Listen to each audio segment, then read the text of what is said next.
Hello friend, welcome to स्मा classes. आज का टॉपिक होने जा रहा है हमारा संविधान का अधिकार अनुच्छेद 19 से 22। जो आर्टिकल नंबर 19 से 22 के अंतर्गत कौन कौन सी सुविधाएं हुई, कौन कौन सी धाराएं में स्वतंत्रता मिली, उसके बारे में हम बात करेंगे। तो स्वतंत्रता का अधिकार भारतीय लोकतांत्रिक का आधार माना जाता है और स्वतंत्रता जो है वो भारतीय लोगों का ही अधिकार है।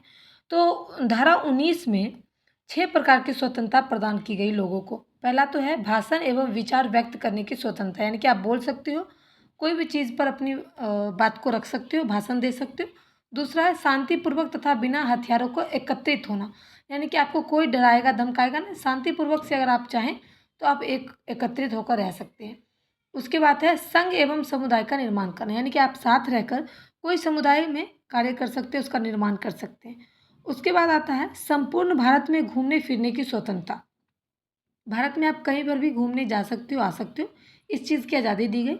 उसके बाद आता है देश के किसी भी भाग में आप रह सकते हैं, बस सकते हैं, जिसका कारण आज आप देख सकते हैं बिहार के लोग कहीं जाते हैं, बंगाल के लोग भी बाहर जाते हैं और हरियाणा पंजाब के लोग आउट ऑफ कंट्री भी जाते हैं, तो वहाँ चले जाते हैं। और कोई भी व्यवसाय रोजगार तथा व्यापार करने की स्वतंत्रता 6 नंबर में, यानी कि आप कहीं पर भी कोई भी व्यापार कर सकते हैं, कहीं पर भी जाकर के कोई भी रोजगार, कोई भी व्यापार, कोई भी व्यवसाय कर सकते हैं, इसकी आज़ादी दी गई धारा 19 के अंतर्गत। स्वतंत्रता का अधिकार जो है वो दूसरा क्या है कि अपराधी संरक्षण प्रावधान। इस धारा को 20वां धारा कहते हैं और इसमें कानून संरक्षण जो है वो प्रदान किया जाता है अपराधियों को। तो जो अपराधी होते हैं वो अपनी तरफ से गवाह को रख सकते हैं, गवाही दिलवा सकते हैं अपने बारे में। इसके लिए उन्हें कोई ज़बरदस्ती नहीं करेगा कि आप गवाह नहीं दे सकते, चाहे कुछ भी। उनके लिए वो अपने पक्ष रखना चाहें तो वो रख सकते हैं। और दूसरा नंबर, अपराधी को एक अपराध के लिए एक ही बार दंडित किया जाएगा, एक ही बार सज़ा दिया जाएगा, बार-बार नहीं दिया जाएगा। और अपराधी को पकड़ने के बाद वो दंड नहीं दिया जा सकता है जो उसके अपराध के ना हो। जैसे कि अगर एक अपराध मर्डर का हो तो उसमें जो भी रूल बनता है वही सज़ा उसको मिलेगा, अदर दूसरी सज़ा पुलिस वाला नहीं दे सकता है उसको। तो ये सारी सुविधा जो है प्रदान किया है दूसरी 20वीं धारा में। तीसरा है व्यक्तिगत स्वतंत्रता एवं जीवन की सुरक्षा संबंधित प्रावधान। इसमें व्यक्तिगत स्वतंत्रता, इसमें इस धारा को हम 21वीं धारा कहेंगे और यह प्रावधान किया गया है कि किसी भी व्यक्ति को कानून द्वारा स्थापित प्रक्रिया के अंतर्गत अन्य किसी भी आधार पर व्यक्ति को स्वतंत्रता एवं जीवन की सुरक्षा को अधिकार से वंचित ना किया जाए, यानी कि जो व्यक्ति है वो अपने बारे में इसमें इस चीज़ को सुविधा में ले सकता है, अपने बारे में, अपने अधिकार के बारे में बात कर सकता है और वह कोई भी अधिकार से वंचित ना रह जाए, इसके लिए धारा 21 बनाई गई है, व्यक्तिगत धारा इसे कहते हैं। उसके बाद चौथा आता है शिक्षा का अधिकार।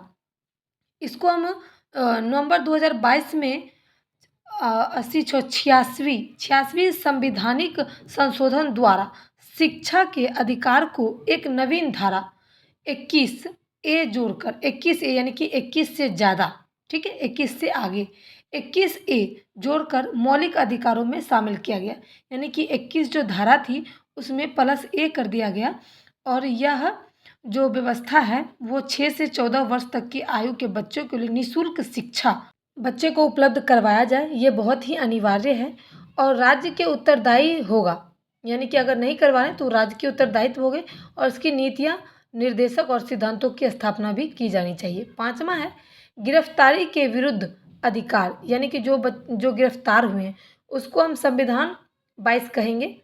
धारा जो है वो 22 होगा, ये 21 प्लस था, 21 से थोड़ा आगे था, ये है 22। तो बंदी बनाए जाने के नियमों का उल्लेख किया जाएगा, यानी कि अगर कोई भी व्यक्ति को गिरफ्तार किया जाता है तो उस समय कुछ चीज़ों को, कुछ नियमों को ध्यान में रखा जाएगा। जैसे कि अगर गिरफ्तारी करने के लिए अगर पुलिस जाते भी हैं तो उनके पास गिरफ्तारी लेटर होना चाहिए। जो व्यक्ति गिरफ्तार हैं उनको अपनी सुरक्षा प्राप्त करना चाहिए, जो उनके कानून में आता है वो कुछ नियम होते हैं, उसमें जो सुरक्षा आती है वो प्रदान की जानी चाहिए।